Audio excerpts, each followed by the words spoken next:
Eh, los invito a que abramos nuestras Biblias antes de orar en Apocalipsis 12:17.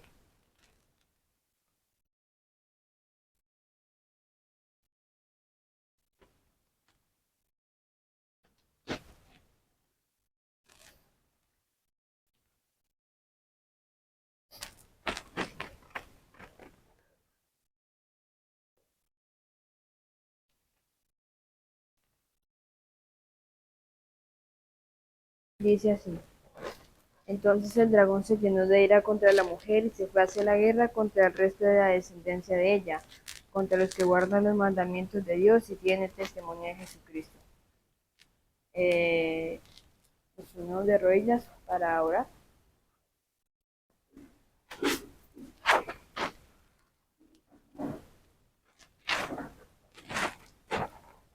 Querido Señor, gracias por este día, gracias porque podemos estar otro sábado más, comunión contigo, Señor, eh, con los hermanos, adorando y glorificando tu nombre, Señor. En este momento te pedimos permiso, Señor, para que tú nos inspires con tu Espíritu Santo y que podamos abrir tu santa palabra y que pueda ser agradable a nosotros esa porción de la palabra que tú quieres que tenemos hoy. En el nombre de Jesús, amén.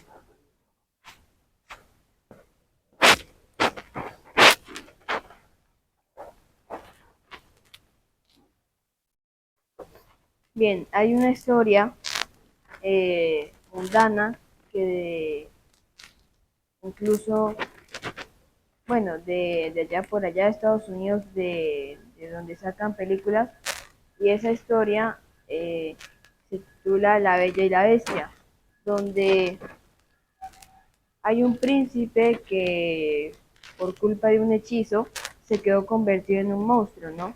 Obviamente es una historia totalmente mentira y es pagana que se inventa el hombre, ¿cierto? Y este príncipe que se convirtió en un monstruo por culpa del hechizo, resulta que solo podría volver a su forma original eh, hasta que alguien pudiera amarlo tal como era. Eso finalmente ocurrió cuando una mujer de una aldea vino a su castillo a buscar a su padre que lo había perdido. Y bueno, la historia termina cuando se rompe el hechizo y los jóvenes se casan y son muy felices, como finalmente terminan todas las historias, ¿no? Pero el libro del Apocalipsis nos menciona una impresionante historia de la Bella y la Bestia.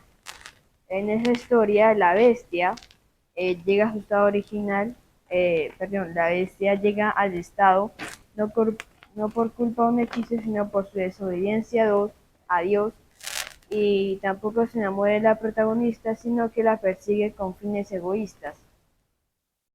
El final no es feliz, no porque ellos se casen, sino más bien porque la bella triunfa sobre la bestia.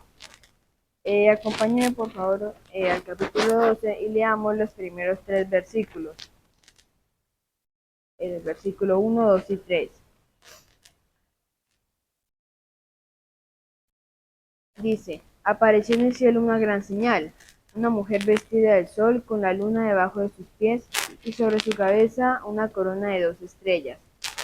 Estaba encinta y gritaba con dolores de parto en la angustia y el alumbramiento. Otra señal también apareció en el cielo, un gran dragón escarlata que tenía 7 cabezas eh, y 10 cuernos, y en sus cabezas tenía 7 diademas, ¿no? Entonces vemos esta figura, y en Apocalipsis 12 sabemos bien que aparecen estos dos personajes, como dice en el título, la mujer y el dragón, ¿cierto? Incluso se mencionan 8 veces en el capítulo. ¿Recuerdan ustedes quién es el dragón? Satanás, ¿cierto? Como dice en el versículo 9, que fue lanzado fuera el dragón, ¿cierto? La serpiente antigua que fue llamada Diablo y Satanás. Y Satanás, por supuesto, que obra por medio de engaños y muchas veces nosotros caemos en sus engaños, ¿cierto? En las artimañas que él utiliza para que nosotros desobedezcamos y nos apartemos de la ley de Dios, como hablábamos esta mañana en la escuela sabática, ¿cierto? Y pues también es todo símbolo de poder que se opone a la obra de Dios. Él siempre está tratando de hacer que nosotros no vayamos y prediquemos del Evangelio, ¿verdad? Pues, pero ¿qué simboliza la mujer? Nosotros sabemos bien qué simboliza la mujer, pero eh, quiero mostrarles una regla de interpretación muy sencilla de la Biblia para que podamos comprenderla. La regla dice que la Biblia es su propio intérprete. ¿La conocen? Y es verdad que la Biblia es su único propio intérprete y que para poder entender la Biblia lo único que necesitamos es ahí mismo está la respuesta para comprenderla. Así que vamos a leer unos versículos para saber el significado de la mujer. Acompáñenme a Efesios 5:26. Efesios 5, versículos 25 y 26.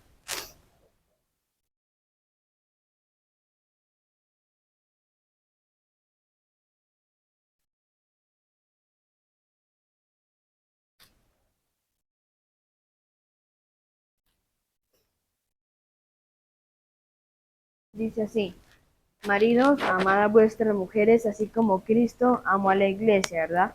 Y se entregó a sí mismo por ella, para santificarla, habiéndola purificado en el lavamiento del agua por la palabra. Entonces, aquí nos dice que la mujer representa a quién? A la iglesia, ¿cierto? Y ahora vamos y leamos 2 Corintios 11:2.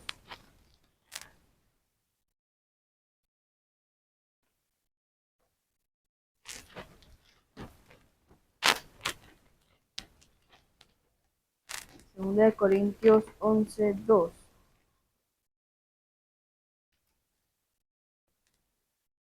Que una mujer pura, como aparece aquí en Apocalipsis 12, es símbolo de qué? De la iglesia, de nosotros como iglesia. Eso quiere decir que la mujer nos representa a nosotros, ¿verdad? Y por eso es que aparece el drama de que Satanás quiere acabar con la iglesia. Y hay personas que se preguntan si hay una verdad. ¿Iba a decir algo, hermano? Ah, hay personas que se preguntan si hay una verdadera iglesia, ¿cierto? Porque a la grande iglesia, pues puede haber muchas iglesias, pero realmente la Biblia habla de su verdadera iglesia. Miren lo que dice Mateo, por favor vayan conmigo a Mateo, capítulo 16, versículos 17 y 18.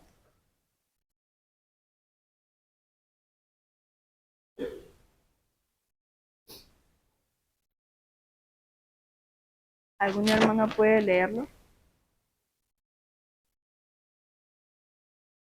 Sí, 17 y 18.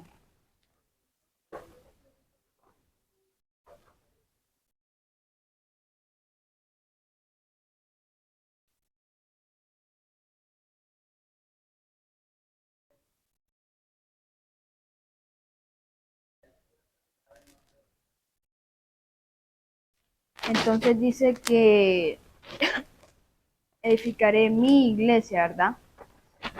Y la llama mi iglesia. Entonces el Señor Jesús tiene una iglesia verdadera. Sí. Pero ahora surge la pregunta, porque hoy existen más de 30.000 denominaciones cristianas y todas dicen ser la iglesia de Dios, ¿cierto? Lo decíamos esta mañana. Pero la verdad, ¿cómo podemos saber cuál es la verdadera? Pues eso es muy fácil, ¿verdad? Eh, la Biblia, específicamente en Apocalipsis, da al menos 5 características de esta iglesia verdadera. Primero, la iglesia verdadera cree en el Evangelio. Apocalipsis 12:1 la presenta como una mujer que estaba vestida ¿de qué? Del sol, estaba vestida del sol. ¿Qué significa esto? Acompáñenme a Malaquías, capítulo 4, versículo 2. Malaquías 4:2.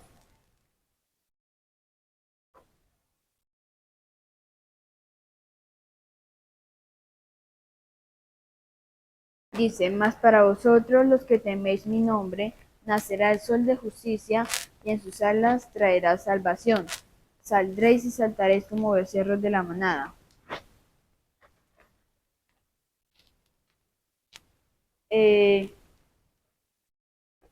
la iglesia verdadera acepta que la salvación es única y exclusivamente por gracia, ¿verdad? Como también lo podemos ver en Efesios 2, 5 y 8, que dice así.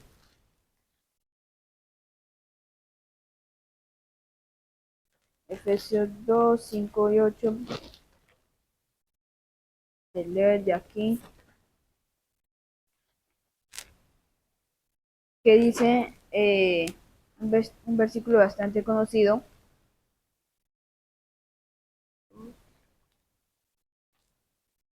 que dice, aun estando nosotros muertos en pecado, nos dio vida juntamente con Cristo, por gracia sois salvos. Juntamente con Él nos resucitó y asimismo nos hizo sentar en los lugares celestiales con Cristo Jesús, para mostrar a los siglos venideros las abundantes riquezas de su gracia en su bondad para con nosotros en Cristo Jesús. Porque por gracia sois salvos por medio de la fe, y esto no es de nosotros, pues es don de Dios, ¿verdad? Eh, Asimismo, la iglesia verdadera cree que el perdón se recibe no por buenas obras, sino por la fe, ¿verdad? Lo que decía el hermano, una consonante y una vocal juntas, eh, que a veces nos hace falta a nosotros, ¿verdad? Fe.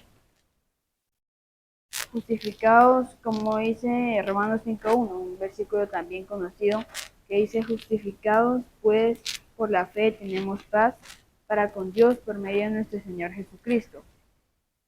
Segunda característica, la iglesia verdadera vive la esperanza del segundo advenimiento. Apocalipsis 12:2, pues vamos otra vez. Apocalipsis 12:2 nos dice que la mujer estaba encinta, ¿verdad? Embarazada, y gritaba con dolores de parto en la angustia del alumbramiento. No sé si recuerdan, pero en Mateo 24, en el versículo 8, no lo vamos a leer, pero en este versículo nos habla acerca de la misma imagen de los dolores de parto, nos habla también de ese sentido, y lo utiliza para hablar eh, de las señales que anuncian el pronto regreso de Jesús. Es decir, que los dolores de parto significan la pronta venida del Hijo del Hombre, ¿cierto? De Jesús. Es decir, que esta iglesia también vive en la expectante espera de su Salvador, ¿verdad? Tercera característica, la iglesia verdadera es obediente a los mandamientos de Dios. Leamos Apocalipsis 12:17. Dice, entonces el dragón se llenó de ira contra la mujer y se fue a hacer guerra contra el resto de su descendencia, los que guardan los mandamientos de Dios y tienen la fe y tienen el testimonio de Jesucristo.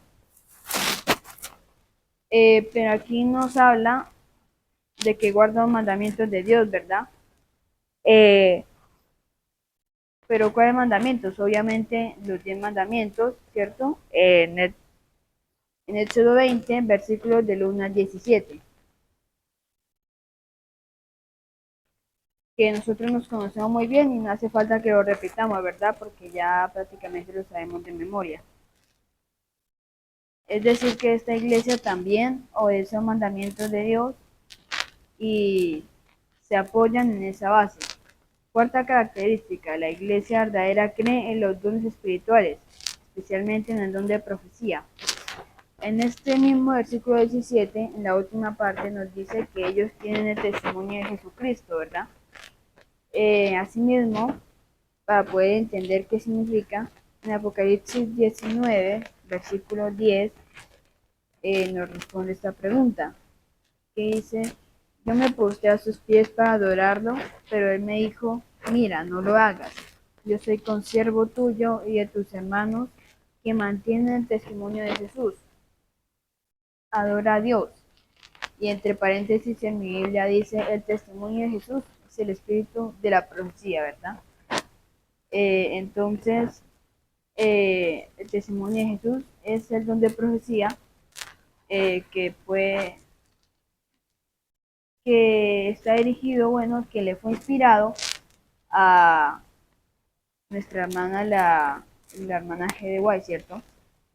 Y por último, quinta característica, la iglesia verdadera es una iglesia triunfante.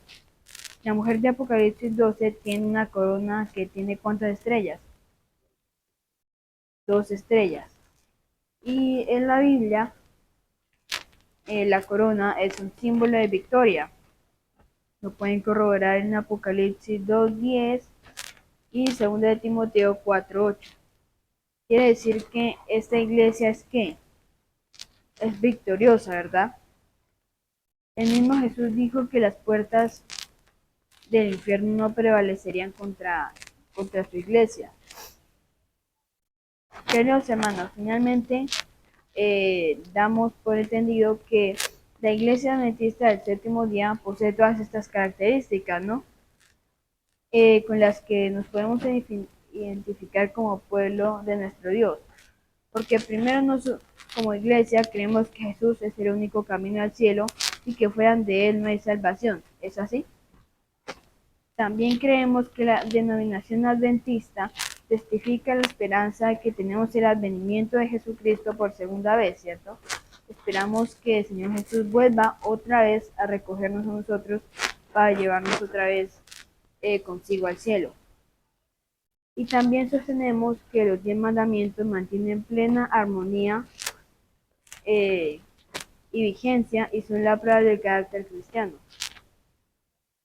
También, así mismo, como dije ahora, creemos en el don de la profecía y que se manifestó en el ministerio de la señora Elena de White.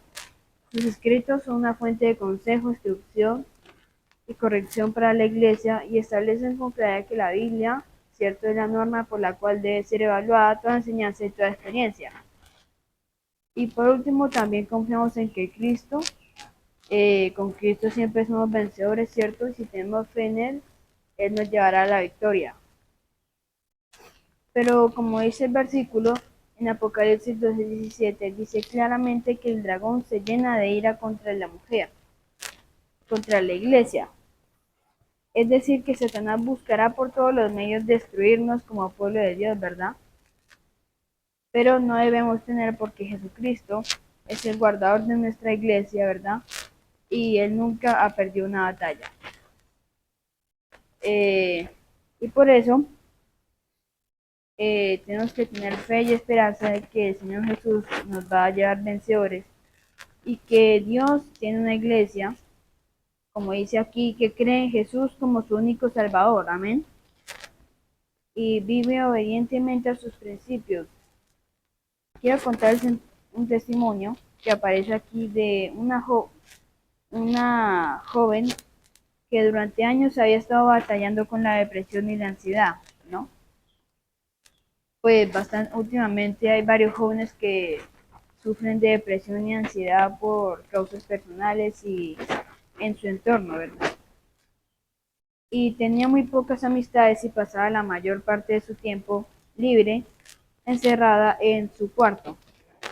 Ella estaba sola y el único lugar donde iba es a su trabajo, ¿no? Una rutina de todos los días. Y la tienda más cercana para ir a comprar cervezas y cigarrillos y tratar de eh, desahogarse allí con ella misma. Ella estaba totalmente sola y la única compañía que tenía era la soledad. Un día recibió una invitación a través de una compañera de trabajo para asistir a uno de los servicios de nuestra iglesia, a un culto. Al principio ella puso algunas excusas, como dice aquí, cuenta que ella puso bastantes excusas, pero resalta que fue tanta la insistencia de su compañera que decidió ir a la iglesia solo por una vez a probar, ¿no? Y dice que finalmente asistió al servicio del sábado y pasó gran parte del día compartiendo con los hermanos de esa iglesia. También dice que disfrutó del almuerzo y cuando era la tarde salió a repartir alimentos a personas necesitadas y después de eso ella dice que aquel día fue muy especial para ella y que hace tiempo no había disfrutado de un ambiente tan acogedor y tan fraternal entre los hermanos de la iglesia. Así que ella decidió volver otra vez a la semana siguiente. Esta vez los jóvenes la invitaron a una actividad social en una de sus casas y ella estuvo dispuesta a ir y se dio cuenta de que los cristianos disfrutan la vida de manera sana, sin alcohol y tampoco sin droga, ¿no? Un estilo de vida saludable. Y ella no podía creer lo que estaba pasando y se sentía aceptada y valorada. Semanalmente recibía mensajes de texto con versículos motivadores de la Biblia y un grupo de hermanas la incluyó en una línea especial de oración. Y ahora ella, eh, 6 meses después de su primera visita, decidió y le pidió al pastor de su iglesia que la bautizara. Y antes de su bautismo contó ese testimonio que yo les acabo de relatar y dijo que el amor de Dios y que le había demostrado a los niños y los jóvenes y los adultos le había ayudado a vencer la soledad. Amén, ¿verdad? Y pues quería dejarles la invitación para que podamos, así como les dije ahora, podamos realmente también tiene que ver con la escuela sabática, de que podamos ser una luz, ¿cierto? Para el mundo que está en busca de respuestas y podamos llevarles el Evangelio, eh, compartiéndoselos y no escondamos esa verdad que el Señor nos ha dado a través de su palabra y podamos llevar a más almas a Jesús. Así que les dejo con esta invitación y espero que podamos reflexionar y poner esto en práctica. Nos ponemos de rodillas para orar, por favor.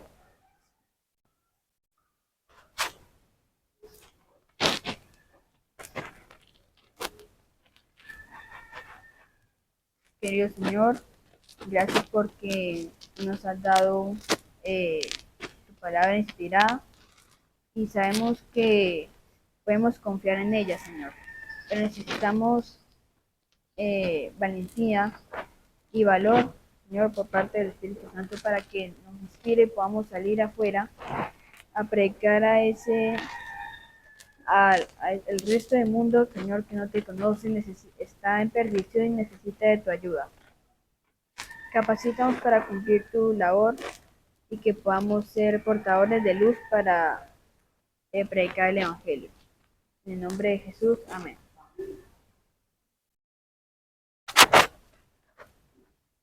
Dios les bendiga.